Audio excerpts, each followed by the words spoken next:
Thokozani sanibonani dumelang abshini zulelihle zulemfihlakalo barigani batho base Tanzania batho kaofela ndakazangu nabadimu kaofela ndiyabulisa ndiyaxamakusha ngiyathokozisa nina abantwana bethongo ake ngikhulume nami mntakababa. There is this thing imvuselelo African Traditional Church. Imvuselelo African Traditional Church. It's an African church whereby a person gets to learn about his or her own roots. Lana kuleli bandla leli, we are not forcing people to become the original members of the movement, norma of the church. But sithi come to church uzovuseleleka emoyeni wakho. Come to church uzothola i-revival. Then afterwards you can leave.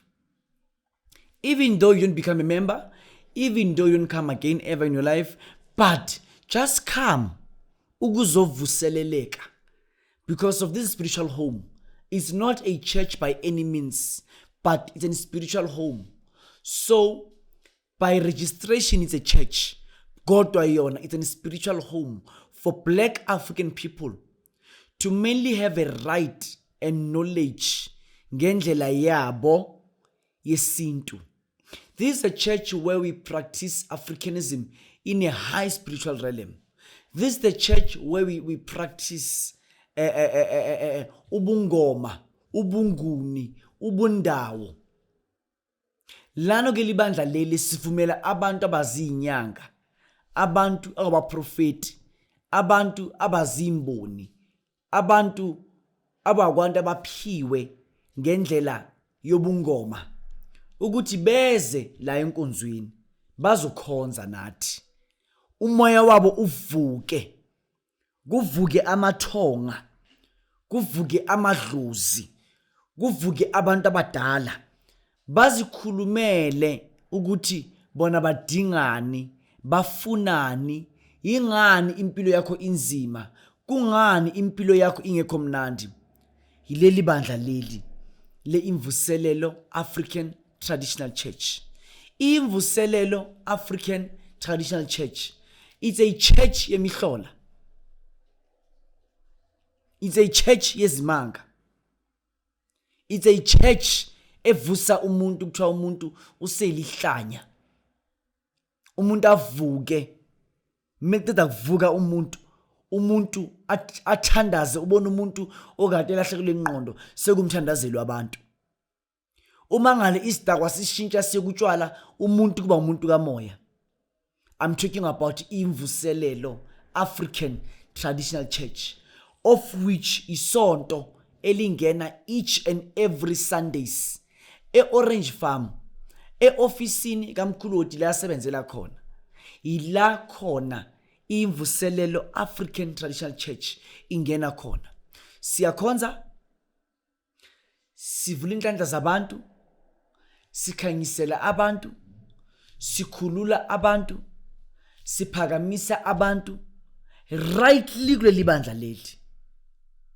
Manje wena mntana wedlozi, wena mntaka mama, wena mntwana wethonga, wena othi ukhathele ukuphuza utshwala, wena othi ukhathele ukubhema, wena othi ukhathele ubufebe, wena othi ukhathele ukuphila under inqindezeli yemilingo le wena ohamba nayo, yezinto lezi wena ozenzayo. Come to the African Traditional Church. La uzokwazi khona ukuthi ukhonze ngokamoya. La uzokwazi khona ukuthi ulwise izimo nemimoya ekulandelela each and every day. Ngikuthwa enhlongwana abadimu. Then njengoba leli kuyibandla lama Afrika, leli kuyibandla lendabuko, leli kuyibandla labantu abamnyama abakhonza uThixo nomvelinqangi ngokweqiniso. Uthi umuntu omdala kumina ingilosi elihle lezulu lithi kimi abantu abayekele ukuthi bakhipha imali enkonzweni njengokuthi like baya ofara. Bathi kimi abantu abaqele abantu abaqele. Then uma uzoqela, uqela kwimboni, kumprofeti lo uNkulunkulu ambekile ngaphambi kwamehlo akho. Ufike uguqe phansi, ubeke imali yakho onayo. Ngamanye amagama, ukucela is from 100 rand ukuya phezulu. Then uma uzocela kumprofeti, uzocela kwimboni, ufika ubeka imali yakho phansi. Uma uqeda ukubeka imali yakho phansi, bese ukhuluma zonke inkinga zakho. Zonke inkinga zakho nazo uzikhuluma zonke. Uma uqeda ukuyikhuluma zonke inkinga zakho nazo, bese ushiya le mali le phansi. Uma uqeda ukushiya le mali le phansi, njengoba ushiye wabika lezi inkinga lezi, waqela konke futhi okufunayo, mntaka baba, zonke lezo inkinga lezo ziyohamba unomphela in your life. Angeke zize ziphinde futhi zibuye empilweni yakho. Zonke inkinga lezo ziyohamba for good, forever in your life. Angeke zize ziphinde zibuye futhi. Ukucela kumprofeti each and every Sunday, ukucela ethongweni nasengilosini lebandla elavuma ukuthi imvuselelo African Traditional Church ukuthi ibe khona, it's from 100 rand, only 100 rand. Uyacela, ucele ubike zonke inkinga zakho, ubeka ufela mathata hawo le ditsietsi tsa hawo. Then uma usuka uzofana nabanye abathu mabesuka babuya bethole imisebenzi. Uzofana nabanye abafika benza ama testimonies, abathola imoto, abanikezwa imoto abelungu babo, abanikezwa imoto abantu abasebenzelayo, abanikezwa izinto, abaphakamiswa emsebenzini. Kuzoba njalo futhi nakuwe. Woza mntaka baba, thatha nje usuku lakho luyi-1 uze enkonzweni imvuselelo African Traditional Church uzoqela. Uma inkosi ithi angiprofete phezu kwempilo yakho, ngutshela indaba zakho, ngiyaprofeta ngutshela indaba zakho. Uma uNkulunkulu ethi angiprofite amagama empilo phezu kwempilo yakho, ngiprofita amagama empilo phezu kwempilo yakho. Yebo gogo, ibe umuntu omdala, ngiyakuzwa. Ngiprofita amagama empilo phezu kwempilo yakho, ngutshela ukuthi yenza kanje kuze kube kanje. Uma uNkulunkulu ethi angingasho lutho, angisho lutho, kodwa ngiyasho ukuthi inkosi yakubusise. Enokuba njalo inkosi yakubusisa. Mudimu wa uhlolofatsa. Uyabona mntaka baba, I want to tell you something in life. I will never deliver people while mina ngokwami I'm not delivered. I will never mina ngithengise iproduct le mina engasiyona. I have to sell a product of which nami ngiyona. Uma mina ngithi nginothando, kumele uthando ulibone kumina emihlweni. Uma mina ngithi nginenjabulo, kumele injabulo uyibone kumina emihlweni. Uma mina ngithi ngiyahlonipha, kumele inhlonipho uyibone kumina emihlweni.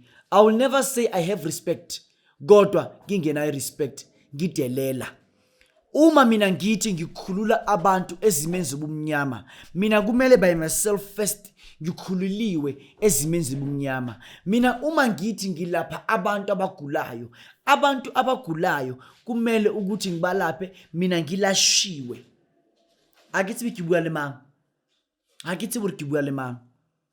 I am a product of which mina I am selling. Ngiyimboni ngokamoya. Ngibona izinto ezenzakele muva.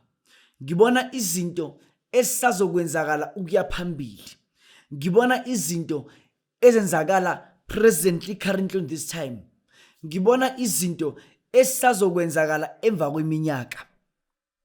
Then whenever uma ngikhuluma izinto efana lezi, kunabanye abantu engifika ngiprofite phezu kwempilo zabo. Ubona umuntu engathi akangizwa ukuthi ngithini. Eyibuza ukuthi kanti uthi uthini kumina, kanti mina ngisuke ngitshela umoya. And whenever uma umoya ukhuluma nami, umoya usuka usufikile kumina. And uma umoya usufikile kumina, angikwazi nokuncabela, angikwazi futhi nokuvala. Ngikhuluma ulimi likamoya uze umuntu azazwe kahle ukuthi la le ndoda leyikhulumile. Bese ngikhulume nabantu abathi bona bathanda ukugeza umsamo. Ukugeza umsamo it is mainly imali engange 1200. Ukugeza amathonga akini. Ukugeza amadlozi akini. It is mainly 1200 rands. Ukugeza amathonga akini. Lana ufika uphatha 100 rand yakubo mama, 100 rand yakubo baba. Bese uphatha 500 rand yakubo mama, 500 rand yakubo baba. Laba abantu ufika ubageze. Mhlambe uyinyanga, into zakho azambi kahle. Mntanami, wozogeza amathonga kini. Mhlambe umuntu ufuna ukuthi zakho zambe kahle, ubumprofeti but awusaboni namhlanje, wozogeza amathonga kini. Uzofika nje ufake imali yakho uqele emathongweni, ugeza amathonga. Kutshela ukuthi abakini uzowabona ngamehlo. Bazokhuluma nawe. Azogezeka amadlozi akini. Into zakho zambe kahle ngendlela eyisimanga. Ngikhuluma nami mntaka baba ngenkulu inhlonipho, nangiqiniso, nangothando. Angikhulumi nawe njengomuntu oqabanga into ayikhulumayo. Ngikhuluma nawe njengomuntu okhuluma amaqiniso because of ngiyinto lengiyikhulumayo. People are getting delivered. People are seeing wonders and signs in their lives rightly because of Imvuselelo African Traditional Church. So nawe usazubona izimanga because of Imvuselelo African Traditional Church. Ungaphuthelwa mntaka baba, each and every Sundays ngiyangena ku 1 Kirsten TV channel 261 lobo ngayo inyanga yompedi all the way from south of Johannesburg. Siyathobeka makhosi.